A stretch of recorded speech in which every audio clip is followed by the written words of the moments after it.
शेतकरी मित्रांनो नमस्कार. फक्त 8 महिने वयाचा प्लॉट आहे हा. म्हणजे लागवडीपासून 8 महिने झाल्यानंतर हा पकडलेला होता. तर प्लॉटला तुम्ही बघा आज सेटिंग किती झालेलं आहे आणि पूर्णपणे लोड आहे प्लॉट हा. म्हणजे एकदम झाडं तशी लहानच आहेत. शेतकऱ्यांनी पकडलं होतं मग आपले काय आपल्या हातात आपण सेटिंग करून देणं आहे. आपण केलं ते. संपूर्ण पोषणच्या मदतीनेच प्लॉट हा सेट झालेला आहे. प्लॉटला भरपूर सेटिंग आहे. तुम्ही बघा नीट.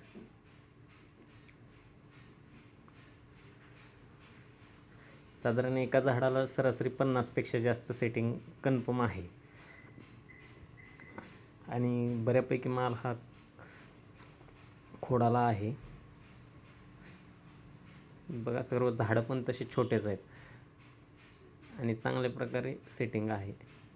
तरी तुम्हाला व्हिडिओ कसा वाटला आणि मला नक्की सांगा.